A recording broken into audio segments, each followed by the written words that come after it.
You totally remember the era in the 2000s where people pretended J.K. Rowling was some great writer and Harry Potter was peak fiction. One thing that people need to understand that nobody wants to acknowledge because saying it out loud makes them worry that they'll be judged for being like stupid or whatever. Nobody reads books. Nobody does. The whole book industry is like kept up by whales. Like there's a very small portion of the population that frequently reads a lot of books.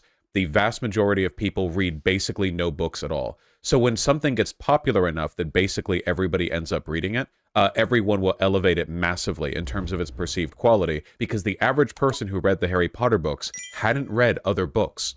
You know, you're not like, it's not like, you're not getting like, it's not like getting compared to like a broader, I don't give a shit if you read books. Why would you think anyone gives a shit? It's not getting compared to some like broader library. Like people aren't going out there and comparing Harry Potter to a, like, you know, what's something Jest? What's that book that I wanted to read like 5 years ago but never did? The Jest book, the one of the best books, Infinite Jest. Thank you.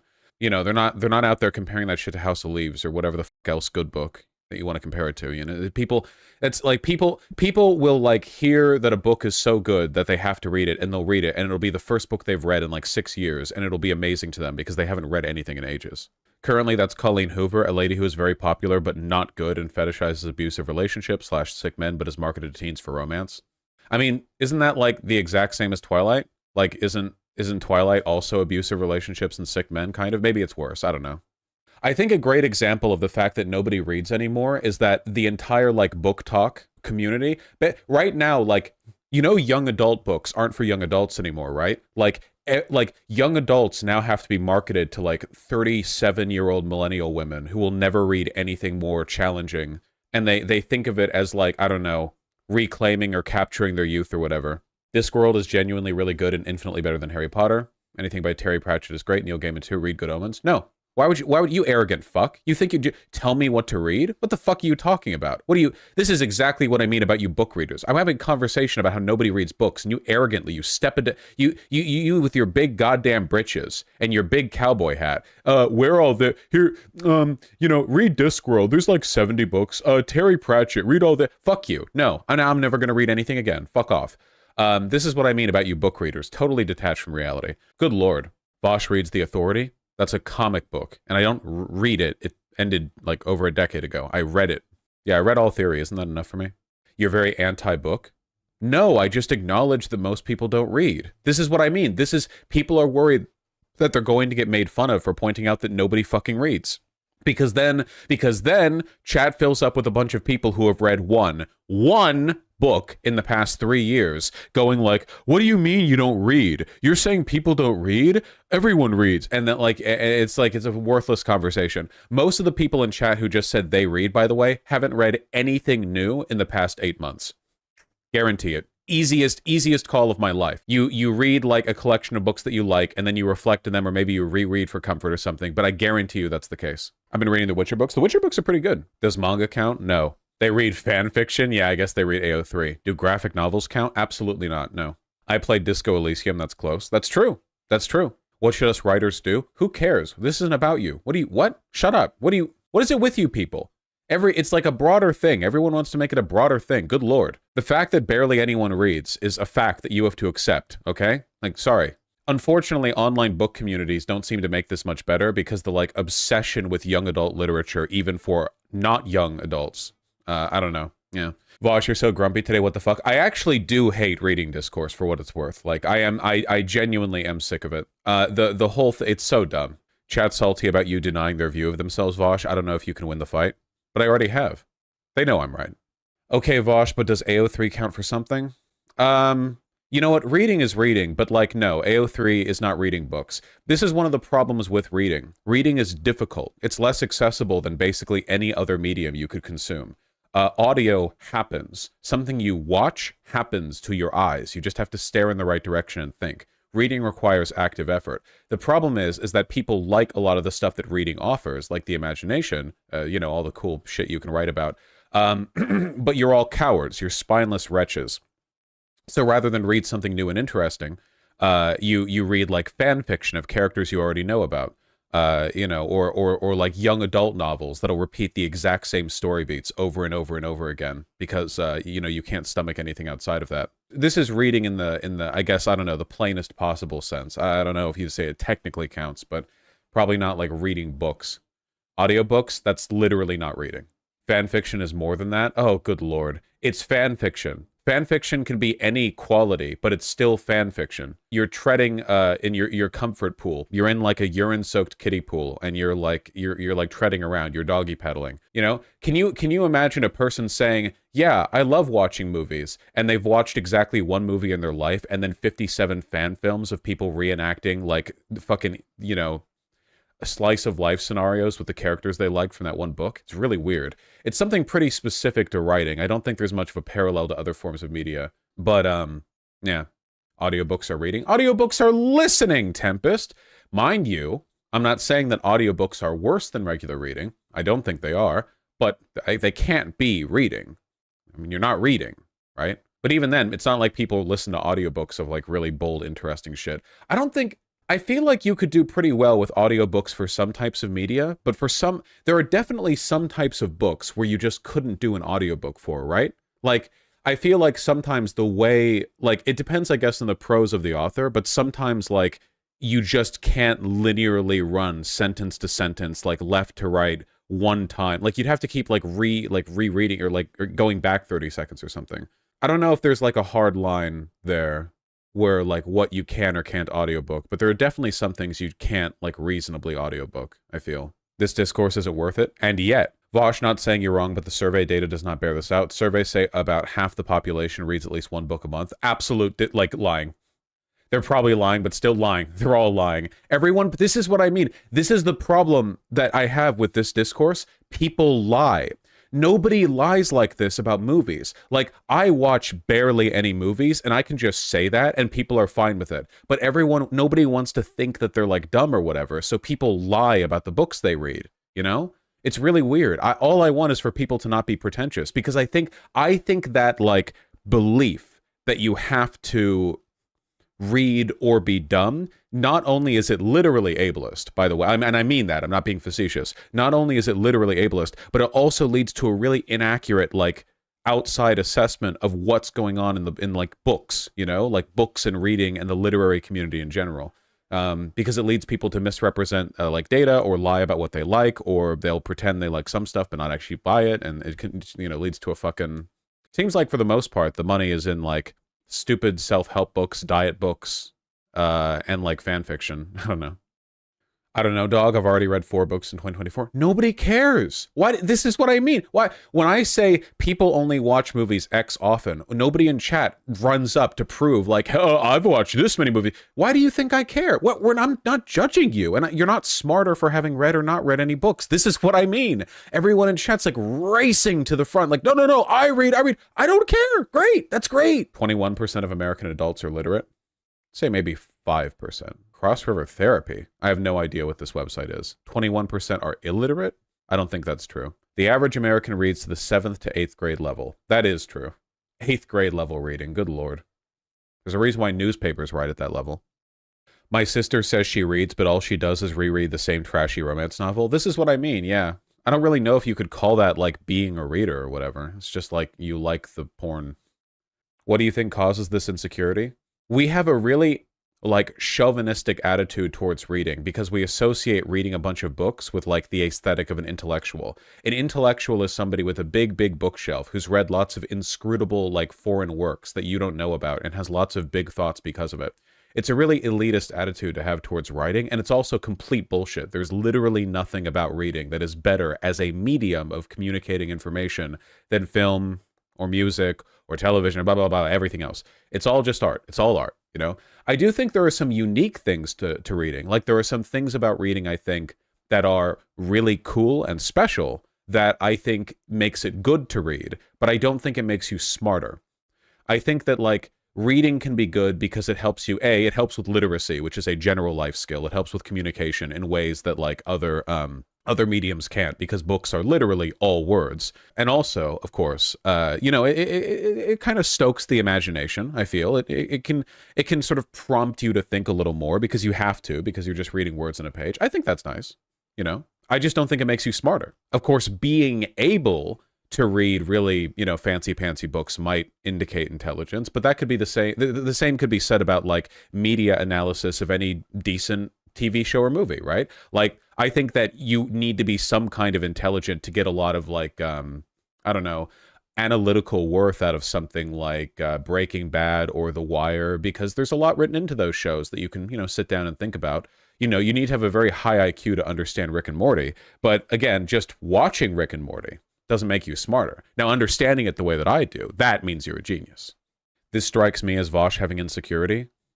How? I don't... Is that bait? Reading as opposed to watching TV or playing games is better for your brain, especially when you're young?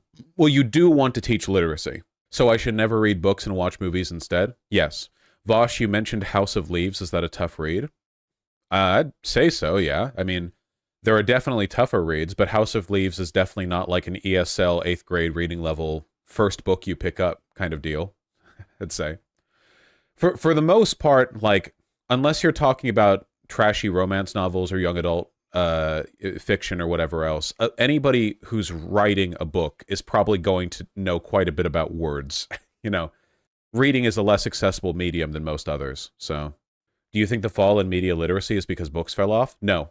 There has never been a point in history that most people have read books. Any belief otherwise is like historical revisionist bullshit. Like the same thing that leads people to think everyone in the 1950s lived in some big suburban home and like completely supported themselves off one family. People read more now than they ever have.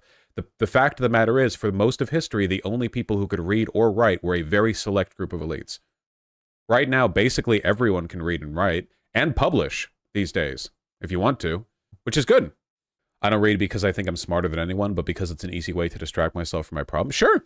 Great. Yeah. Whatever. Bit of escapism can be fine if you're going through difficult times. It's fine. Same with movies or TV. Isn't the history of literacy a bit different in places like China? Well, I'm talking about books here. Like, various forms of literacy have had various forms of... Like, medieval peasants could read signs with directions on them, like various... Like, I'm talking about, like, collected, long literature that you're meant to, like, sit down and engage with, I guess. Yeah, they only had barely functional literacy. For most of history, like, at least in the Middle Ages, I guess. I'm generalizing a lot here, but my understanding is that most peasants had functional literacy, meaning they could read and write ledgers for like farming records, and they could do directions, maps, that kind of stuff, because those were like useful and necessary for regular day-to-day stuff. But they couldn't like write or read a book, and they certainly couldn't read Latin, which is what the Bible was read in up until a few hundred years ago. Vaush, everyone reads the Little Red Book. You're very uneducated in this time. Yeah, I read the Green Book, actually. Thank you. Do you have any favorite books? I don't read that often. Pound for pound, as much of a meme book as it is that no one's actually fucking read or given a shit about, 1984 is probably the book I've actually read the most, because I feel like that it actually is quite a good book. I really, really, really want to finish House of Leaves. Apart from that, I don't have the attention span to sit down and read that much. I don't. I try to. I want to. There are lots of like complex or difficult pieces of media that I like sitting down for, but reading is tough for me. It's only gotten worse with time, even with the Adderall. Does not read a lot. This explains so much. I know you're baiting, but that's exactly what I mean. What about Upton Sinclair's Jungle? I mean, sure, I read that for school. Do you think audiobooks have helped increase the number of people who read books frequently? Yeah, probably. Audiobooks are pretty cool, conceptually. You've gotten worse because reading is a skill? No, I've gotten worse because my attention span has gotten worse. I can still read just fine. The Tankies will latch on to this. None of this is new. I've been saying I'm not much of a reader for 5 years now. People email me, asking me for book recommendations, and I tell them that I don't read. And I send them to other people. Radical Reviewer does, reviews of radical literature. You know who doesn't read at all? Wow. Look at this big guy. Can't even read. He's so sleepy. Ooh, he's mad. All right, down you go. Feisty today. I do think it would be nicer if people read more. And it does seem a little bit weird to me that like so many people's main engagement with reading is like comfort material, like young adult fiction or fan fiction or stuff. I don't know. Ignoring textbooks, I suppose. We're not talking about stuff you read in school. Yeah, the only reading I do is like Halo tie-ins and stuff.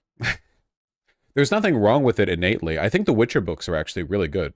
What's better, reading or music? What pairs better with Italian food? Ideally, you would listen to music while reading, while eating, and you get like spaghetti sauce on the pages. I read a lot, but it's mostly self-published web novels. Nothing wrong with that. People kept recommending one to me in particular. What is it? The Worm or something like that? Worm is so fucking good. Yeah, people keep recommending it. Can you engage with the argument? What argument? Who's arguing with me? That because reading is slow, it requires more careful absorption than other real-time media, i.e. you need to understand what you read, and that forces you to think more carefully about the content? Well, yeah, I already said that. I said that, like, reading is a less accessible medium. You have to go through it yourself, word by word. It doesn't just happen at you, the way movies, television, music, or whatever else do. The speed at which you run through a book is, like, how quickly you process the word. Like, that's on your brain, you know? I do think it'd be good for people to engage more with that, including myself. It's just, you know, it's difficult. I also think, you know what needs to make a return? Short story anthologies. I've really enjoyed reading, like, I read The Yellow King, which I really liked. A bunch of, like, you know, eldritch short story anthology horror things, you know, Edgar Allan Poe's stuff or whatever. Like there are a lot of, like, especially horror. They love doing that with horror, which is nice because I like reading horror. Where that's a lot better at keeping my attention. So that'd be nice. It'd be nice to get back into that. I don't know. It feels like more and more, though. I don't know if this is like a modern thing specifically or if it's always been like this, because keep in mind, like, Sherlock Holmes was one of the most famous book characters ever, and like people obsessed over him. But it seems like more and more people get into media for the characters more than what happens in the media. So having short story anthologies with a bunch of different characters and scenarios wouldn't allow you to form like stan communities around any given set of characters. I guess you could do the Sherlock Holmes thing and just have the same character in each of the short stories. Huh. You know, that's actually what the first two Witcher books are. The first two Witcher books are Geralt in like a bunch of different scenarios. Like those are short story anthologies. And those were the best books too. Yeah, maybe people should do that more. That'd be nice. That'd be cool. OG Sherlock Holmes fans were so obsessive they staged public demonstrations when Arthur Conan Doyle killed him off until they brought him back. Yeah. No, people were psychotic about him, yeah. Ever read Lovecraft? The only Lovecraft that I've ever actually read is Shadow over Ismith, which I enjoyed a lot. I mean, in retrospect, it's really obvious how much of Lovecraft's horror is just him being terrified of foreigners, which is actually kind of funny if you go into it looking for that, because it's like every time something spooky happens, it's so easy to read it through that framework. He's such a talented writer. But like he has such an obvious tell. You know, if you get a chance to play Lovecraft in poker in hell, do it, because you know, he'll play poker against Lovecraft with like a race themed poker deck where like every like rank of a card is a different like racial or ethnic group or something, and you'll be able to read the expressions on his face to know exactly what's in his hand. So he's a racist coward. I don't know how much of a coward he was in life, but like sure, probably. I mean, I don't know. I would be scared of the stuff that happened in Shadow over Ismith. Wasn't Lovecraft also scared of like the literal color purple? Was he? I don't know. Let's go with yeah, sure. Foreigners / not proper breeding. He was scared of hillbillies too. Well, that was like largely what Shadow over Ismith was, right? That was more of a like hillbilly degenerate trash kind of thing than it was like a foreigner influence thing. Well, it was kind of 50-50, but you know. Wasn't Lovecraft also super racist? I've heard that rumor. Lovecraft later in life became a socialist and retracted his racism. Is that true? Was that the fish people one, Vaush? Yes. Not completely? Okay, whatever. I'm not playing guessing games with chat right now. It's not relevant to what we were talking about. He was also terrified of math he didn't understand. In fairness, same. Watching Ace Rolla's videos on like GPU shader tech and like learning about like calculus or something and like holding a cross up to my computer, you know, like get away. Yeah, everyone is like that. Number file makes me want to krill myself. I actually find math very beautiful. I don't really have like a mind for it myself. But with the whole like you know, look at this like cool equation or whatever. Like, did you know if you plug this into this and do that and do this, like you get math that perfectly describes this phenomenon? That's very, very cool, you know?